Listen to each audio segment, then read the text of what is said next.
Les réseaux sociaux donnent toujours une image idéale et fantasmée de nos vies. Tout le monde peut s'inventer un quotidien rêvé, un couple parfait, une famille unie. C'est ce que faisait Gaby Petito. Chaque jour, elle partageait ses moments de bonheur avec son fiancé, Brian Laundrie.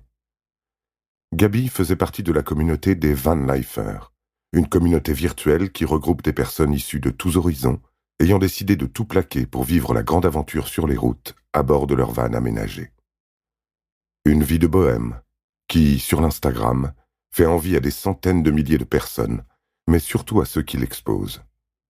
Comme des milliers d'influenceurs, Gaby rêve sa vie à travers ses publications. Un rêve qui lui permet d'oublier le cauchemar de la réalité. Le bonheur de Gaby est un écran de fumée. Sa relation amoureuse est plus malsaine qu'il n'y paraît. Le 11 septembre 2021, la jeune Américaine est déclarée disparue. 10 jours plus tôt, Brian Laundrie est rentré seul à la maison après un long voyage à travers les différents parcs nationaux des États-Unis. Lorsqu'on lui demande où est Gaby, il refuse de répondre. Le 13 septembre, il décide de prendre la fuite alors qu'il est le suspect numéro 1 dans la disparition de Gaby Petito et de sa mort. Le corps de la jeune Américaine est retrouvé le 19 septembre, près d'un camping dans l'État du Wyoming, à 3500 km de son domicile. Le médecin légiste est très clair. Il s'agit d'un homicide. Sur la toile, les internautes se déchaînent. Tout le monde veut connaître la vérité. Celle-ci se trouve dans un carnet retrouvé à côté du cadavre de Brian, qui s'est suicidé dans une réserve naturelle de la Floride, quelques jours après l'annonce de la découverte du corps de Gaby. Même si tout le monde sait que Brian Laundrie est coupable de la mort de Gaby Petito, l'Amérique veut comprendre. La vie de Gaby avait pourtant tout d'un conte de fées. Gaby Petito a 17 ans lorsqu'elle vit l'une des journées les plus intenses de sa jeune existence. Ce beau jour d'été de l'année 2017, elle vient de recevoir son diplôme. Les vacances peuvent enfin commencer, des vacances particulièrement excitantes pour la jeune demoiselle. C'est dans ce même lycée qu'elle a rencontré son petit ami, Brian Laundrie, de 2 ans son aîné. Leur relation a commencé par de nombreuses années d'amitié. Ils se sont rendus compte qu'ils partageaient de nombreuses passions, mais avant tout, ils avaient tous les deux le goût du voyage et de l'aventure. Ils font partie d'un même groupe d'amis, ce qui les conduit à se voir très souvent à l'occasion de sorties le week-end ou pendant l'été. Mais Gaby et Brian voulaient faire autre chose que simplement camper, aller au cinéma ou passer leur journée au centre commercial. C'est à l'occasion d'une de ces sorties presque banales que les deux amis se sont rapprochés. Il a suffi d'un baiser échangé pour que la vie de Gaby Petito bascule à jamais. En effet, Brian lui avoue son amour qui grandissait secrètement depuis le début. Les deux jeunes gens officialisent leur relation en mars 2019. Un événement heureux que Gaby s'empresse de partager sur les réseaux sociaux, où elle reçoit de nombreuses réactions positives de ses amis. Un bonheur qui s'estompe très rapidement. Gaby apprend, quelques mois plus tard, que la famille de Brian déménage en Floride. Très attristée, elle fait une dépression, ne s'imaginant pas vivre sans lui. Il faut dire que Brian est apparemment un petit ami parfait, comme en témoignent les amis du couple. Le jeune homme est toujours aux petits soins, lui prépare son petit déjeuner, et s'est même mis au yoga pour qu'il puisse avoir une routine matinale de couple. Le jeune couple a plein de projets en lien avec leur passion commune pour les voyages. Leur grande histoire d'amour commençait à peine qu'elle devait déjà se terminer.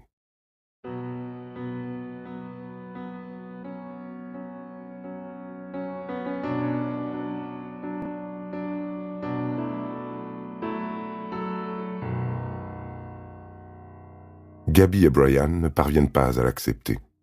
De son côté, Brian cherche des solutions pour rester auprès de sa bien-aimée. Même s'il ne l'avoue pas ouvertement devant elle, il commence à développer une certaine jalousie. Imaginer un seul instant que Gaby pourrait rencontrer un autre jeune homme lui est insupportable. Il faut dire que la jeune Américaine a tout pour plaire et n'hésite pas à jouer sur son physique avantageux sur les réseaux sociaux. C'est une blonde au visage fin et de petite taille. Elle a un physique sportif qui attire les regards des autres garçons. Il n'hésite pas à faire part de son désarroi à Gaby. Sans travail et sans argent, il est contraint de suivre sa famille dans le déménagement. Sa petite amie décide alors de tout quitter pour le rejoindre en Floride. Le jeune couple a une chance inouïe. La famille Laundrie est très tolérante et accepte que les deux tourtereaux partagent leur toit. En 2019, pour participer aux frais de la famille et pour financer leur projet de voyage, le couple se fait embaucher dans un point de vente, Publix, une chaîne de supermarchés américains. Gabi travaille en tant que préparatrice en pharmacie, tandis que lui s'occupe du secteur épicerie. Le temps passe et l'amour ne fait que grandir. Davy décide qu'avec leur première paye, ils se feront un tatouage. Un tatouage qui les liera à jamais. Et surtout un bon moyen pour elle de faire un bon post sur Instagram. Le dessin est à l'image de l'amour de Gabi pour la nature. Comble du romantisme, les tatouages se complètent. Après quelques mois de travail, le couple décide de s'offrir un peu de bon temps, en visitant quelques parcs régionaux avec la voiture de Brian.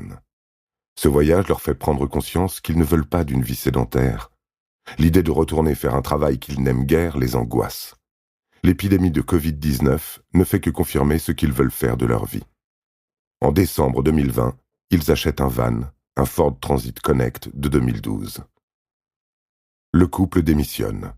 Pendant ces mois de travail, Gabi et Brian ont pu faire des économies. Cela leur permet de faire leur premier road trip de l'État de New York vers la Californie, en passant par Las Vegas ou encore le parc national de Yosemite. Gabi Petitot prend un malin plaisir à partager son histoire idyllique dans des décors à couper le souffle des grands espaces américains sur les réseaux sociaux. Elle poste régulièrement des stories sur Instagram où tout le monde peut suivre leurs aventures. Ce premier voyage à travers les États-Unis renforce leur décision de vouloir vivre la van life. Voyager continuellement et vivre dans un van. Durant cette même période, Brian et Gabi se fiancent. La jeune Américaine ne peut pas s'empêcher, encore une fois, de partager cet événement avec tout le monde. Sa communauté commence à grandir. À présent, sa vie est vue par des milliers d'inconnus. La jeune fille est plus qu'heureuse d'avancer dans ses projets de voyage. En plus, elle peut le faire avec son petit ami. Quel couple peut prétendre avoir cette chance de nos jours? C'est ce qu'elle se répète souvent, comme pour se convaincre que sa vie est extraordinaire. Mais d'où vient ce besoin? Sa fascination pour les parcs nationaux est si grande qu'elle envisage d'étendre son voyage à travers tous les États-Unis. Il faudrait plusieurs années pour tout voir, toute une vie même.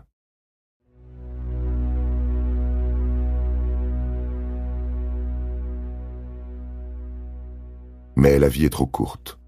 Cependant, en ce printemps 2020, Gabi ne le sait pas encore. Elle doit se concentrer sur la préparation du voyage. Cela demande beaucoup de matériel, mais surtout des économies pour prévoir les frais du quotidien. Un accident pourrait leur coûter très cher, surtout que sans travail, ils ne peuvent pas bénéficier d'une assurance santé. Avant de vivre cette grande aventure, ils doivent affronter la routine du quotidien. Gabi et Brian cherchent un nouveau petit boulot. Gabi décroche un contrat chez la chaîne de fast-food Taco Bell. Le travail est dur, épuisant, jusqu'à 50 heures par semaine. En parallèle, elle exerce le métier de nutritionniste. Brian, quant à lui, travaille dans un bar à jus de fruits bio. Avec ses économies, la jeune femme a pu s'acheter un drone et une caméra embarquée pour filmer leurs aventures. Elle adore les réseaux sociaux, au point de vouloir être influenceuse, un travail très tendance qui permet de gagner de l'argent facilement. Du moins, c'est ce que croit Gabi. Elle abandonne son travail de nutritionniste pour se lancer dans un nouveau projet, la chaîne YouTube Nomadic Static. Il n'y aura finalement qu'une seule vidéo, vue par plusieurs millions de personnes. Un succès post-mortem dont elle ne tirera aucun bénéfice. Elle s'intéresse au montage et souhaite par la suite gagner de l'argent avec cette plateforme vidéo pour financer leur futur voyage. Elle est vraiment décidée à gagner sa vie en tant qu'influenceuse et identifie la marque REI à chacun de ses posts. Une marque qui les accompagne dans leurs aventures, puisque c'est ce qu'ils choisissent de porter. Elle se dit qu'un jour, elle pourra décrocher un partenariat et se faire un vrai salaire. S'enfonçant petit à petit dans un rêve teinté de virtuel, elle perd pied et ne se doute pas, une seule seconde, qu'elle se mette en danger sans véritable projet professionnel. Juillet 2021. C'est le grand départ, le début d'une nouvelle vie sur 4 roues. À bord du Ford Transit que Gabi a aménagé en cocon d'amour, avec goût et soin, les deux amoureux partent sur les routes. Ils visitent, entre autres, Monument Rocks, le parc national de Zion ou encore Mystic Hot Springs. Tout est minutieusement documenté sur les réseaux sociaux par la jeune femme. Du moins, tout ce que Gabi Petitot décide de montrer. Il y a les à côté, des choses qu'il n'est pas souhaitable de dévoiler lorsque l'on veut être influenceuse. Les sourires permettent de cacher les pleurs. Le 25 août, Gabi décide d'appeler sa mère. La jeune femme lui explique que le couple a prévu de se rendre depuis l'Utah à Grand Teton, puis au parc national de Yellowstone. Ce même jour, elle poste sa dernière photo. On peut la voir devant un mur de street art, un motif de papillon. La jeune femme tient une citrouille en tricot entre ses mains. Elle ne donnera plus aucun signe de vie après cela. Voilà plusieurs jours que le Ford Transit blanc est arrivé en Floride, à Northport, le domicile des parents de Brian. Alors que Gabby a disparu, Brian fait du camping avec sa famille à Soto Park.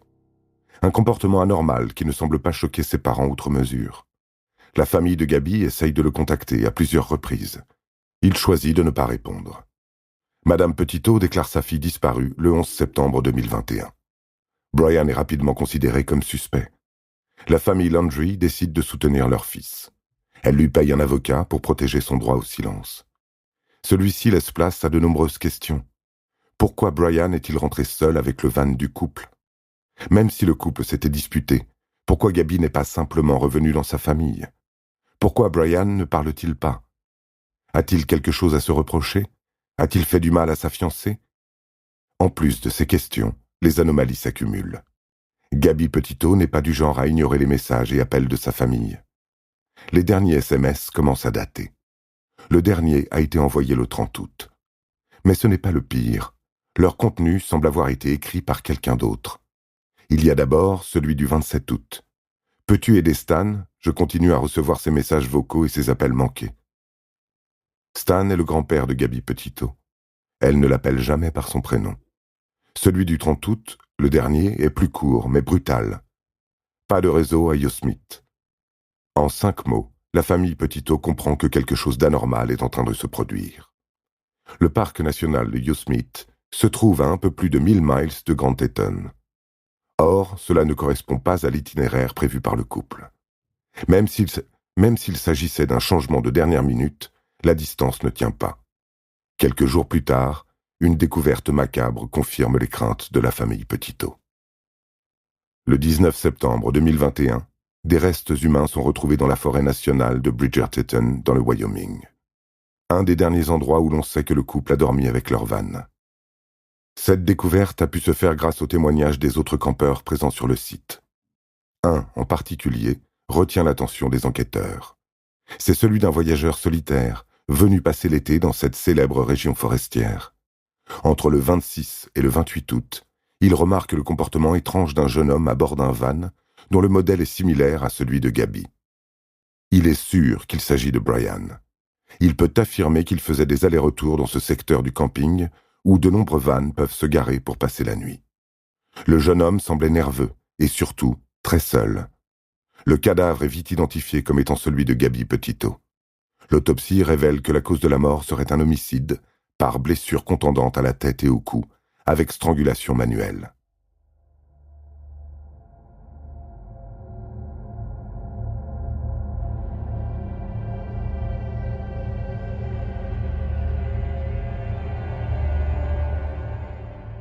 La date du décès est authentifiée à plus ou moins 3 semaines avant la découverte.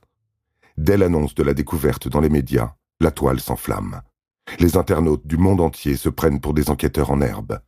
Les commissariats du pays sont assaillis d'appels, provenant de personnes pensant connaître les circonstances de la mort, mais aussi des appels plus sérieux, provenant de témoins qui ont croisé la route du couple. Le 27 août, un témoin affirme avoir vu Gabby et Brian au Mary Piglet's, un restaurant Tex-Mex dans le Wyoming.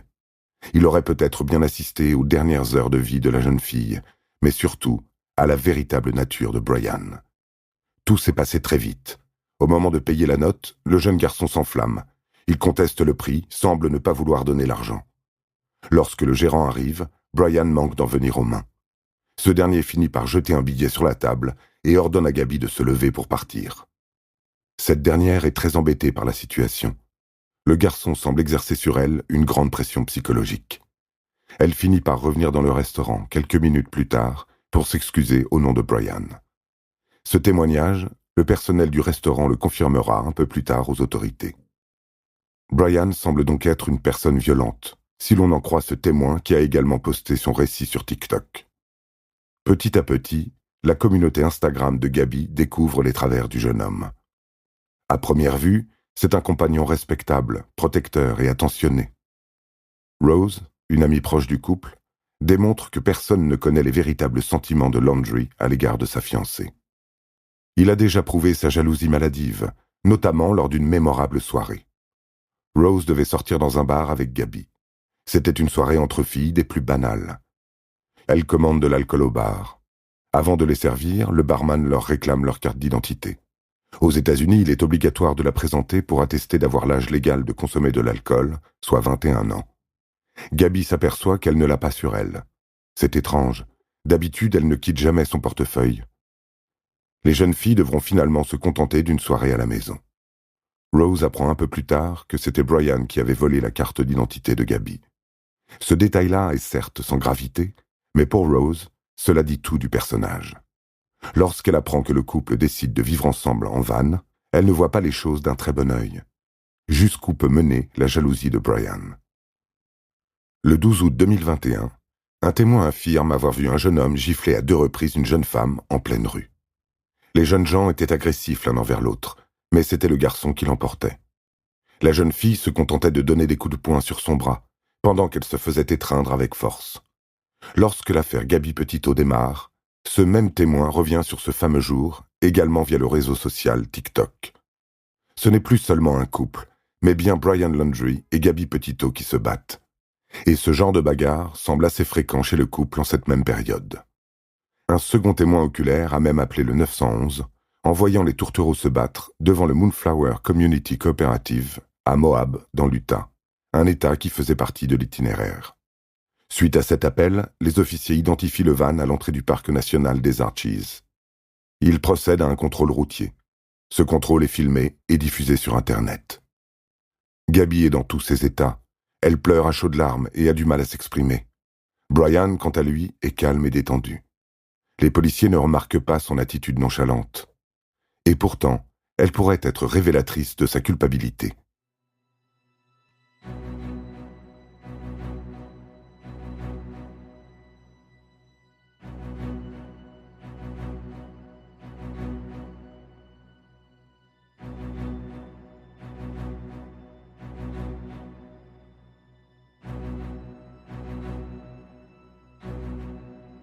Les agents recueillent les témoignages de la jeune femme. Les internautes également, lorsqu'ils mènent leur combat pour la vérité.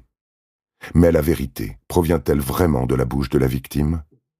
Elle dit elle-même avoir eu un comportement déplacé envers Brian, justifiant ainsi l'emprise de son homme sur elle. Elle dit avoir parfois des tocs, des pulsions, un besoin soudain de tout contrôler. Là encore, Gabby tente de justifier le comportement de Brian. Durant l'interrogatoire, elle se dévalorise à plusieurs reprises. Elle est complètement paniquée. Essuyant ses larmes et essayant de s'exprimer le plus distinctement possible, malgré les nombreux sanglots qui lui coupent la respiration, elle raconte en toute honnêteté comment elle a eu cette idée de devenir influenceuse. Sa situation instable la stresse au plus haut point. Elle était pourtant promise à une brillante carrière de nutritionniste. Voilà qu'elle s'improvise photographe de voyage.